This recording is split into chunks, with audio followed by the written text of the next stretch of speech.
Selamat datang di channel Ye Chen Ping Mania. Naga tak terkalahkan bab 6968 sampai bab 6969. Terima kasih kepada semuanya yang sudah like dan subscribe. Semoga selalu diberikan kesehatan dan kesuksesan. Naga tak terkalahkan bab 6968. Perubahan darah yang besar membuat semua pengawal Primus di panggung bersedih tak terkira. Keluarga mereka adalah motivasi terbesar bagi mereka untuk tetap hidup dan menjual hidup mereka untuk masyarakat Qing yang hancur. Tetapi sekarang, mereka menghadapi perpisahan tanpa batas waktu. Setelah perpisahan itu, selain berjuang sampai mati untuk mencapai kesuksesan, mereka tidak tahu apakah mereka akan memiliki kesempatan untuk melihat keluarga mereka lagi di masa hidup mereka. Komandan Song melihat bahwa semua orang putus asa dan sedih. Alisnya sedikit mengernyit dan bertanya dengan suara dingin, "Apa? Bukankah kalian semua bersumpah untuk melayani Tuan Ying? Bagaimana mungkin hanya memisahkan kalian sementara dari keluarga kalian telah membuat kalian semua tampak seperti terong beku?" Ketika orang banyak mendengar kata-kata ini, mereka bahkan lebih marah di dalam hati mereka. Namun, tidak ada yang berani berbicara menentang wanita muda ini. Karena dia adalah Panglima Istana Dudu, pejabat tinggi Istana Dudu, belum lagi fakta bahwa meskipun marganya Song tetapi bukan Wu, dia juga kerabat keluarga Wu, semacam kerabat asing keluarga Wu, dan statusnya di Istana Dudu dianggap sangat tinggi. Selain itu, Panglima Song adalah seorang kultivator. Tingkat kultivasinya jauh di atas pengawal Primus ini. Dia tidak hanya memenuhi syarat, dia lebih dari mampu memenggal kepala mereka. Tidak ada yang berani mengungkapkan ketidakpuasan atau pertentangan di depannya. Pada saat ini, peluit kereta api yang teredam terdengar dari kejauhan, dan kemudian sebuah suara terdengar dari dalam interkom di pinggang utusan komandan. Kereta telah melewati Sakelar. Karena dia telah menunggu kereta ini sepanjang hari, Komandan Jenderal telah lama mengirim seseorang untuk menunggu di persimpangan antara jalur kereta api utama dan jalur cabang pertambangan Duk, dan untuk memberitahu kereta segera setelah dia melihatnya melewati persimpangan. Setelah kereta melewati persimpangan, masih ada beberapa kilometer lagi sebelum tiba di Duk Mining, hanya beberapa menit perjalanan, jadi komandan berkata kepada Komandan Song, "Komandan Song, kereta hampir tiba, dan akan memasuki stasiun dalam beberapa menit, jadi saya akan memimpin pengawal Primus untuk menurunkan barang sesegera mungkin, dan memasang peralatan pemantauan semalam." Wanita itu menjawab dengan dingin, dan alisnya sedikit mengendur.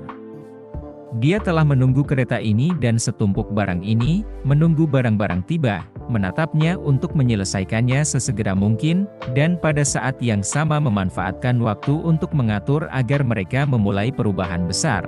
Dan setelah tugas selesai, dia akan dapat kembali ke Naples, Italia, yang saat ini menjadi markas besar kantor Gubernur Angkatan Darat Kanan. Beberapa menit kemudian, beberapa pilar cahaya terang muncul di depan rel kereta api yang gelap. Diiringi suara kereta yang menderu, kereta itu telah terlihat. Ye Chen, yang sedang bermeditasi, merasakan kereta mulai melambat, dan tahu bahwa kereta itu sudah mendekati stasiun. Untuk berhati-hati, dia melepaskan auranya dan memeriksa sekelilingnya sejauh sekitar 1 kilometer setiap saat. Ketika kereta hendak tiba di gerbang pagar tempat Duk Mining berhenti di rel kereta, alis Ye Chen tiba-tiba berkerut, dan seluruh tubuhnya langsung menjadi sedikit gugup. Alasan mengapa dia gugup adalah karena dia awalnya berpikir bahwa kali ini, ketika dia datang ke Duk Mining, dia seharusnya tidak bertemu dengan seorang kultivator, tetapi dia tidak menyangka bahwa pada saat ini, tepat di atas peron di Duk Mining, sebenarnya ada seorang kultivator.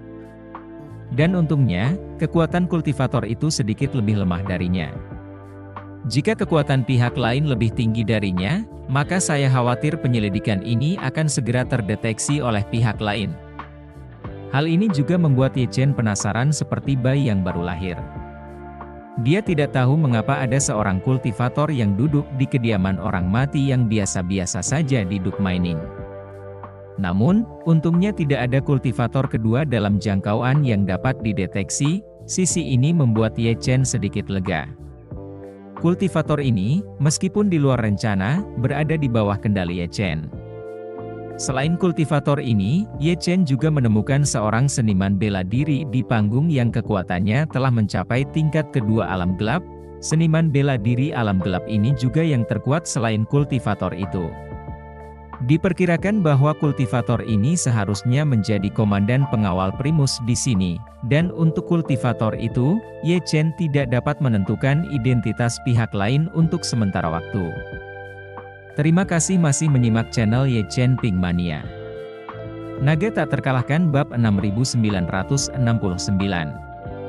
Namun, Ye Chen menggabungkan pengalaman sebelumnya dan menganalisis bahwa utusan dari garis keturunan di Siprus, Duan Lai, hanyalah surga ketiga dari alam gelap, dan kekuatannya jauh lebih buruk daripada kultivator ini, jadi status kultivator ini dalam Dewan Broken Clear jelas lebih tinggi daripada utusan itu dengan beberapa lapisan lagi. Karena itu adalah eksistensi yang lebih tinggi daripada utusan itu jelas bukan seseorang yang bermarkas di Duke Mining, dan diperkirakan bahwa itu seharusnya dikirim sementara ke Duke Mining oleh Broken Clearance Society, dan bahkan mungkin itu adalah seseorang yang datang dari markas besar kantor komandan tentara kanan. Ini membuat Ye Chen langsung gembira. Keempat Earl, paling banter, adalah 4 penjaga primus tingkat tertinggi, dan bagi Broken King Society, mereka tidak lebih dari sekadar bendera dan bom manusia, dan mereka sebenarnya tahu sangat sedikit tentang rahasia Broken King Society. Namun kali ini, kultivator ini tidak begitu baik. Jika orang ini benar-benar seseorang dari kantor gubernur tentara kanan, maka dia pasti tahu banyak rahasia inti dari kantor gubernur tentara kanan. Tampaknya kali ini, akan ada rejeki nomplok yang tak terduga ketika dia pergi ke Duke Mining.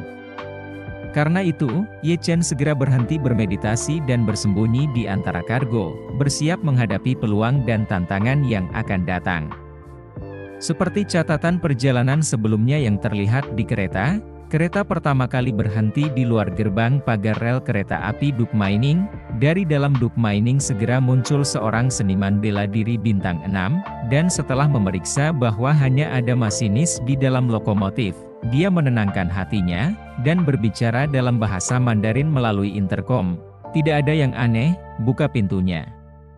Segera setelah itu, pintu pagar besi terbuka ke dalam, dan kereta mulai melaju lagi. Perlahan melaju ke bagian dalam pabrik dengan kecepatan yang sangat lambat, dan setelah semua gerbong telah memasuki area peron, kereta perlahan-lahan berhenti. Namun, masinis kereta tidak mematikan kereta, tetapi turun dari kereta dan langsung melepaskannya.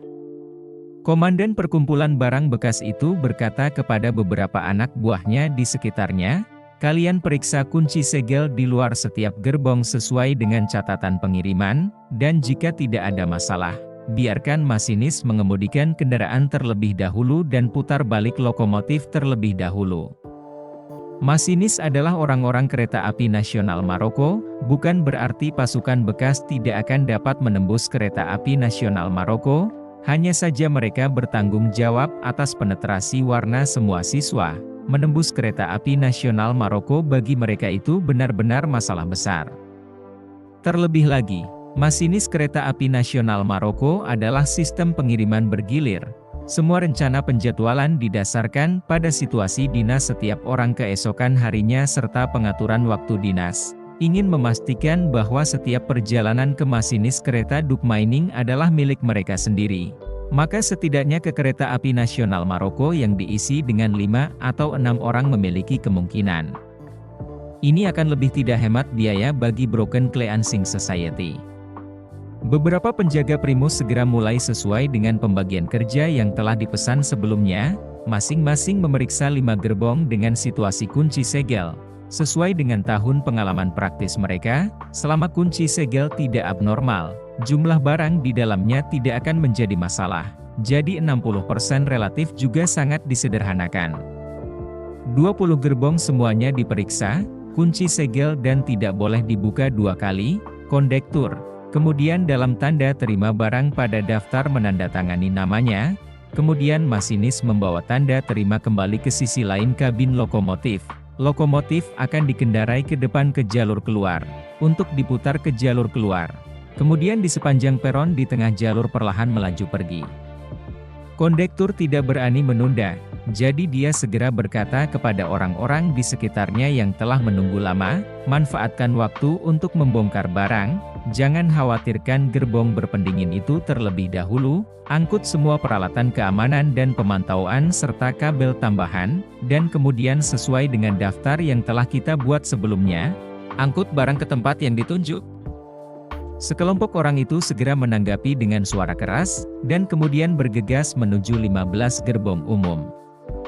Kunci segel yang terbuat dari kawat baja mungkin memerlukan tang agar dapat dipotong oleh orang biasa, tetapi bagi pengawal primus yang memiliki setidaknya kekuatan bintang 3, mereka dapat merobeknya dengan tangan kosong.